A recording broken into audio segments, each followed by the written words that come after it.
Imaginez un instant ces portes invisibles qui jalonnent notre existence, parfois closes dans un silence lourd, d'autres fois entr'ouvertes comme une invitation discrète mais puissante.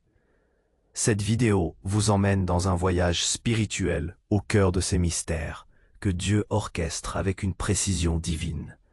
Il ferme certaines portes non pour nous repousser, mais pour nous préparer, pour aligner chaque détail, chaque personne, chaque circonstance, comme un maître charpentier qui ajuste sa création avant d'en livrer la beauté complète.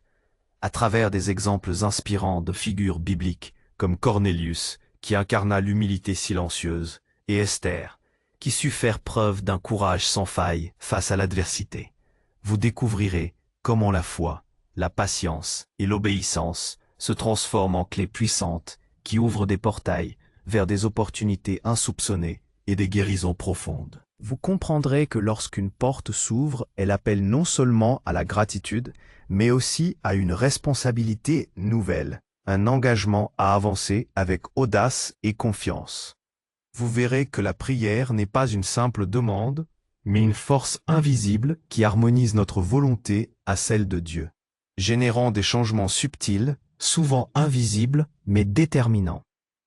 Ce récit ne se limite pas à une réflexion, c'est une invitation à une action concrète, à une communion collective, où chaque méditation et chaque supplication deviennent des actes sacrés, capables de transformer notre réalité. En vous abonnant, vous ferez le choix quotidien de nourrir votre esprit, d'embrasser la sagesse divine et de préparer votre cœur à franchir ces portes miraculeuses. Restez avec nous, car dans chaque moment de doute, Dieu travaille en coulisses, patient et fidèle, et il vous montre que les portes ouvertes sont là, véritables invitations au changement, à la vie et à la grâce. Si cette exploration a résonné en vous jusqu'à présent, je vous invite à aimer cette vidéo et à la partager avec ceux qui cherchent la lumière dans les moments d'incertitude. Nous avons souvent cette vision réductrice des portes de notre vie. Nous les percevons comme des obstacles binaires. Soit elles s'ouvrent, soit elles restent fermées. Mais la vérité spirituelle est bien plus nuancée, plus profonde. Une porte fermée n'est pas toujours un refus catégorique, un signe d'échec ou une fin de parcours. Très souvent, dans le grand dessein de Dieu, une porte fermée est une invitation à la patience, une redirection, un temps de préparation. C'est dans ces silences, derrière ces portes qui ne s'ouvrent pas immédiatement, que se déroule souvent le travail le plus essentiel, le plus transformateur. Imaginez un instant le processus de distillation. Pour obtenir l'essence la plus pure, il faut traverser des étapes de chaleur intense, de refroidissement, de condensation. Chaque phase, même celle qui semble stagnante ou bloquée, est cruciale pour la qualité finale du produit. De même, lorsque Dieu ferme une porte devant nous, il ne s'agit pas d'un arrêt, mais d'une étape nécessaire dans notre propre processus de raffinement. C'est là que se forge la résilience, la sagesse et une dépendance plus profonde à sa volonté plutôt qu'à la nôtre. C'est dans l'attente que nos motivations sont purifiées, que nos forces sont renouvelées et que notre cœur s'aligne davantage sur l'intention divine pour notre vie. C'est un temps où le grain est trié, où le métal est épuré, où notre véritable caractère se révèle et se renforce. Pourtant, cette attente n'est pas passive. Elle est activement soutenue par trois piliers fondamentaux qui agissent comme de puissantes clés. La foi, la patience et l'obéissance. Ces vertus ne sont pas de simples qualités à cultiver. Elles sont les forces dynamiques qui transforment les impasses en tremplins et les incertitudes en opportunités d'une croissance sans précédent. La foi, tout d'abord, n'est pas une simple croyance intellectuelle en l'existence de Dieu. C'est une conviction profonde et active dans sa bonté, sa sagesse et sa capacité à agir en notre faveur, même lorsque tout autour de nous semble contredire cette vérité. C'est la foi qui nous permet de voir au-delà des apparences, de croire que même derrière une porte solidement fermée se trouve un plan plus grand, une destination plus juste. Dans notre monde moderne, saturé d'informations, de doutes et de cynisme, Maintenir une foi inébranlable est un acte de courage quotidien. C'est choisir de faire confiance à un architecte invisible lorsque les plans ne sont pas encore dévoilés. C'est refuser de céder à l'anxiété qui ronge nos esprits face aux incertitudes financières, aux défis relationnels ou aux portes professionnelles qui restent closes. Une foi véritable est une foi qui agit, qui persiste, qui frappe à nouveau, même après avoir été rejetée, non pas avec arrogance, mais avec l'humilité d'un enfant qui sait que son père a le meilleur pour lui. C'est cette foi qui nous donne la force de nous lever chaque matin, de prier, de méditer, de chercher des signes de sa présence dans le quotidien le plus banal, transformant ainsi chaque journée en une occasion de manifester notre confiance absolue en lui. C'est la foi qui, in fine, nous pousse à continuer d'avancer, même lorsque le chemin est invisible, éclairé uniquement par la promesse de sa parole. Puis vient la patience, une vertu souvent sous-estimée dans notre société obsédée par la gratification instantanée. La patience n'est pas l'attente passive d'un événement, mais une attente active et confiante, une endurance spirituelle qui accepte le timing divin. Elle est l'antidote au découragement et à la précipitation, ces poisons qui nous poussent souvent à forcer des portes que Dieu n'a pas destinées à nous. Être patient, c'est reconnaître que Dieu opère selon une horloge différente de la nôtre.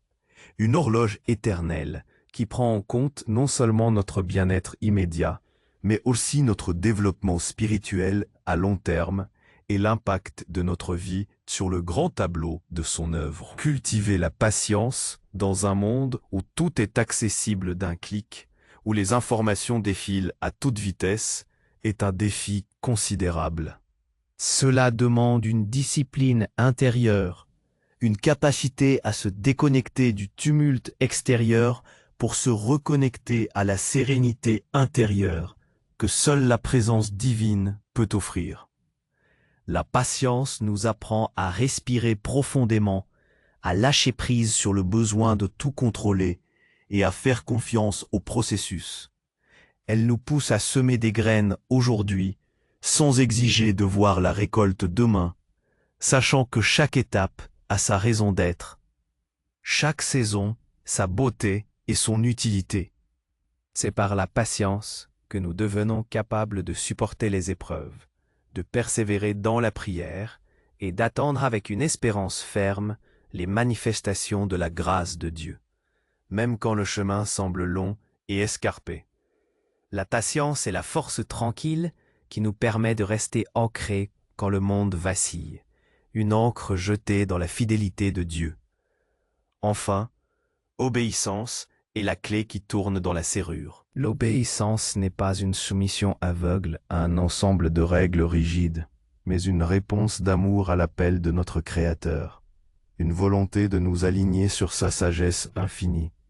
C'est choisir de suivre son chemin, même quand il est impopulaire, même quand il exige des sacrifices, même quand il ne correspond pas à nos propres désirs ou à la logique du monde.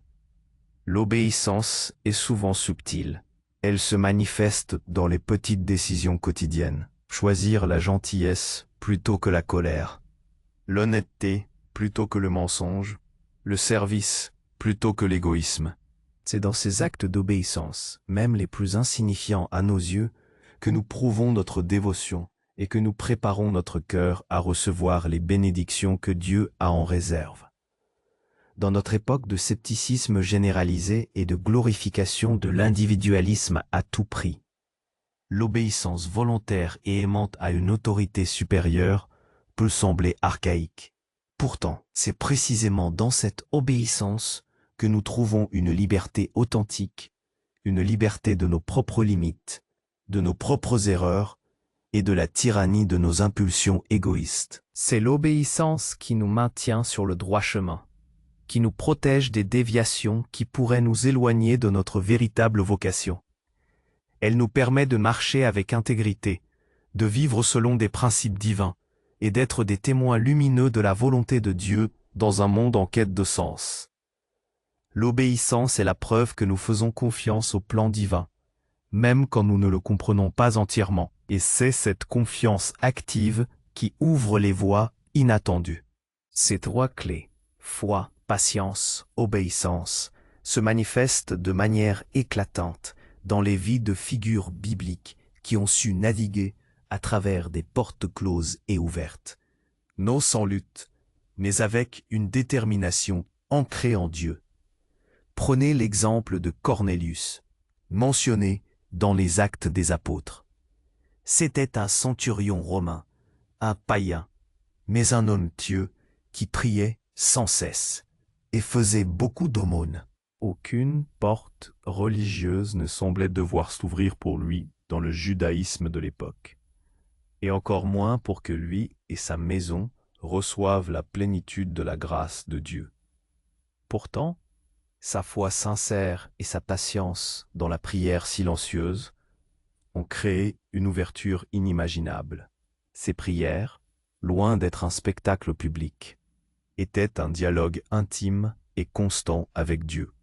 Sa persévérance dans la droiture et la générosité, son obéissance à la voix intérieure qui le poussait vers le bien, ont attiré l'attention divine.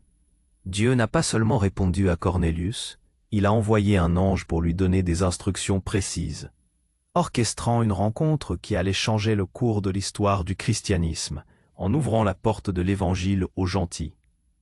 La leçon de Cornélius est puissante pour nous aujourd'hui. La sincérité de notre cœur, la constance de notre dévotion et nos actes de bonté accomplis dans l'humilité et le silence, même s'ils semblent passer inaperçus aux yeux du monde, sont une offrande précieuse aux yeux de Dieu. Ces actes construisent des ponts invisibles, créent des connexions spirituelles qui peuvent culminer en des ouvertures monumentales. Dans notre quotidien bruyant et souvent égocentrique, l'exemple de Cornélius nous rappelle la valeur inestimable d'une vie de piété discrète, d'un cœur tourné vers Dieu et vers le service des autres, sans attendre de reconnaissance. C'est cette disposition intérieure, cette humilité silencieuse, qui invite la main divine à agir de manière inattendue, brisant les barrières et ouvrant des portes là où nous ne les aurions jamais imaginées. De même, l'histoire d'Esther est un témoignage puissant de la manière dont la foi, la patience et l'obéissance se combinent pour ouvrir des portes, non seulement pour soi-même, mais pour tout un peuple.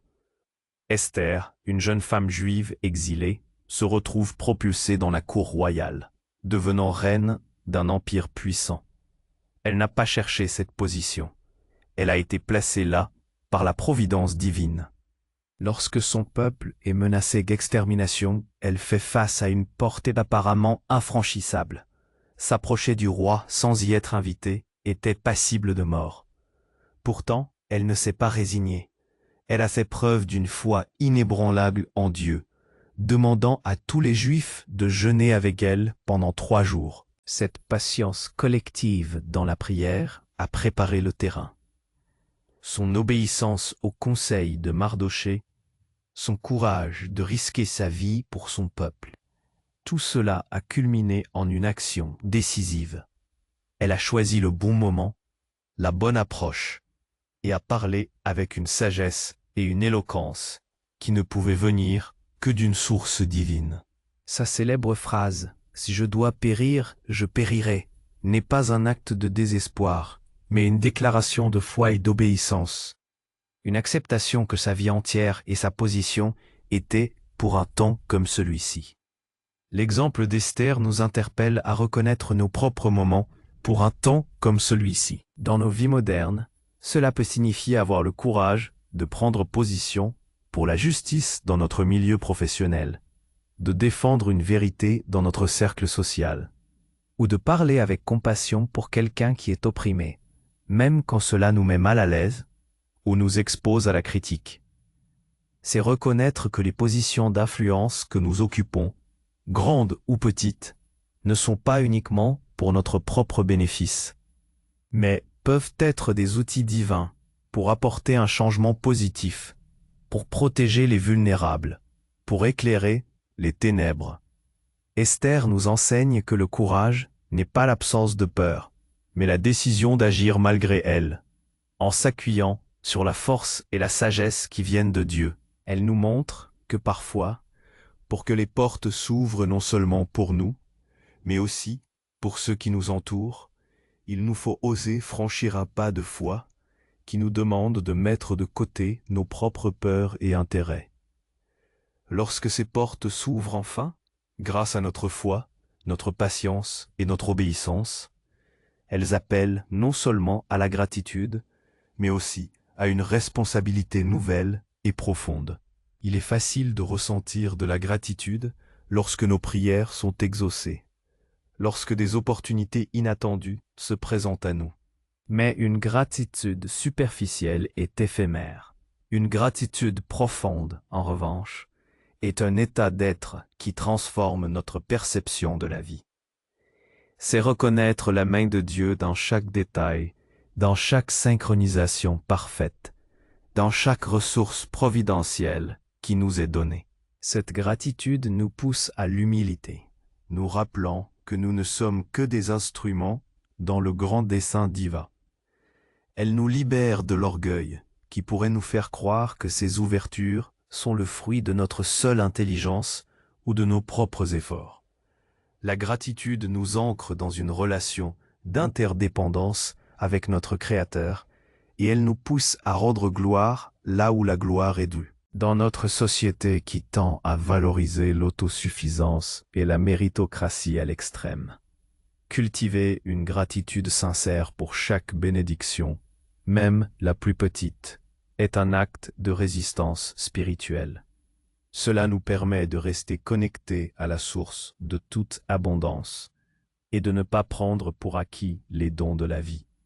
Mais l'ouverture d'une porte ne vient jamais sans une responsabilité correspondante. Chaque nouvelle opportunité, chaque chemin dévoilé est un appel à l'action. Ce n'est pas une invitation à se reposer sur ses lauriers, mais à avancer avec audace, avec discernement et avec la conscience que cette ouverture a un but divin. La responsabilité qui accompagne une porte ouverte est celle de la gérance. Comment allons-nous utiliser cette nouvelle opportunité pour la gloire de Dieu et pour le bien de notre prochain?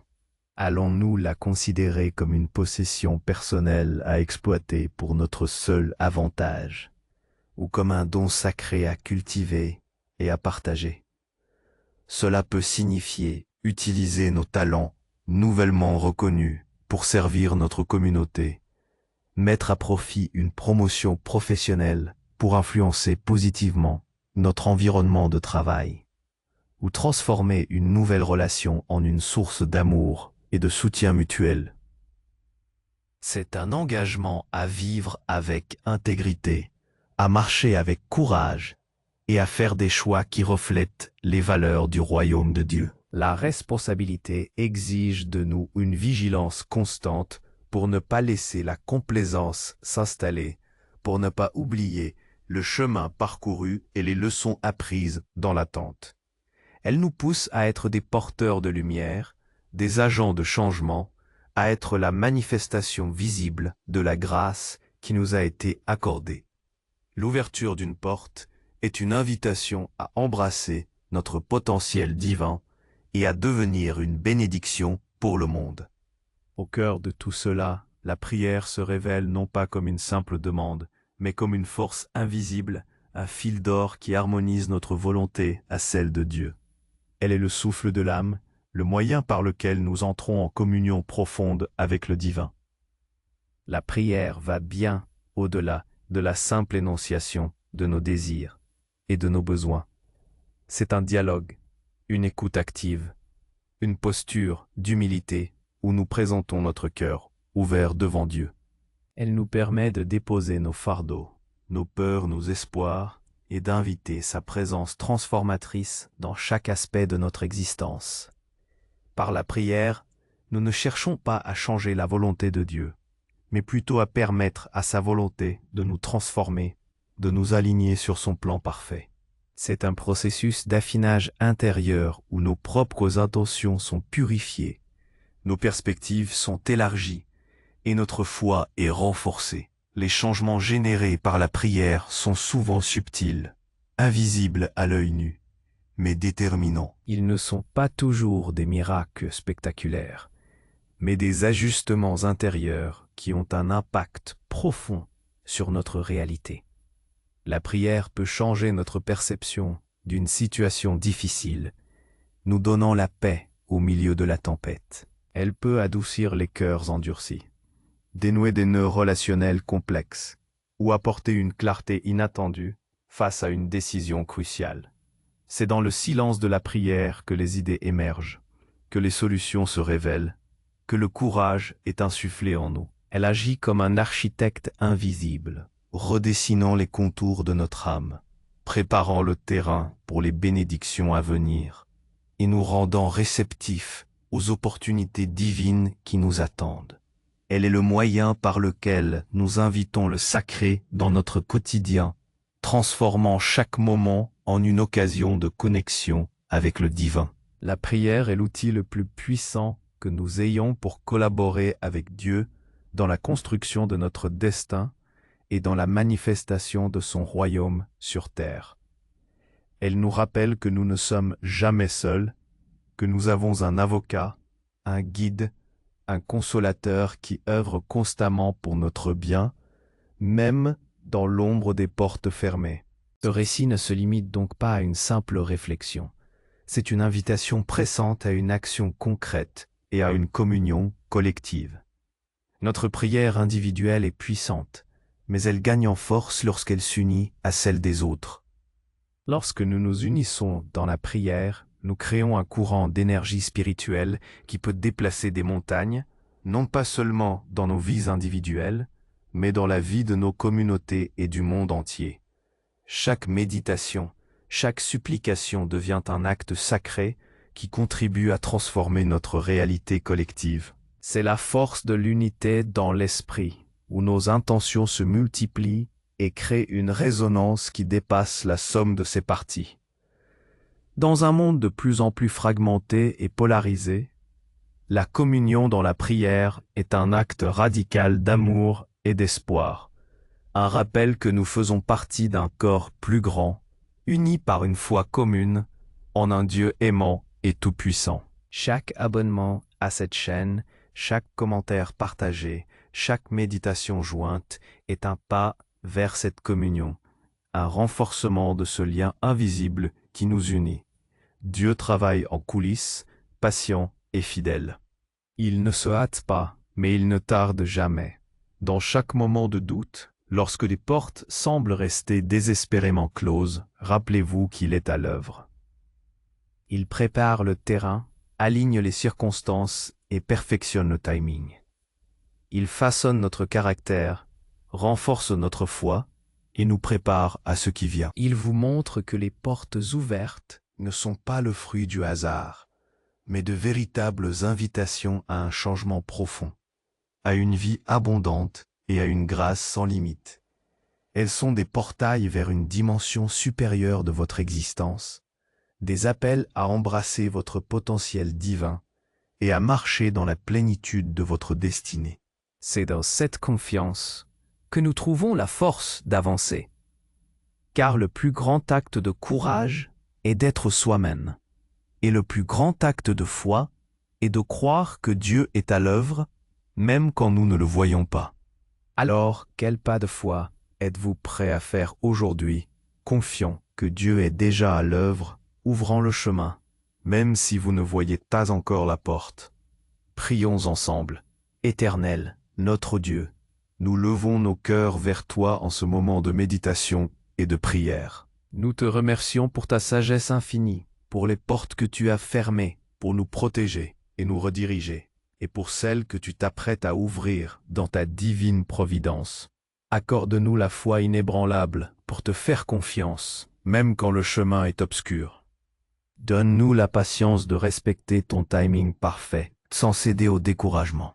Et inspire-nous l'obéissance joyeuse à ta volonté, afin que nos pas soient alignés sur tes desseins. Aide-nous à reconnaître les opportunités que tu places devant nous, et à les accueillir avec gratitude et responsabilité.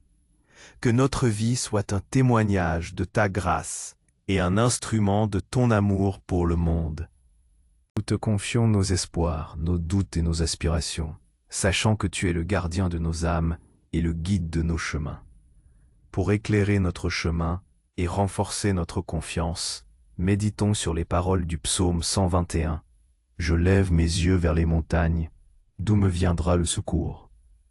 Le secours me vient de l'Éternel, qui a fait les cieux et la terre. Il ne permettra pas que ton pied chancelle.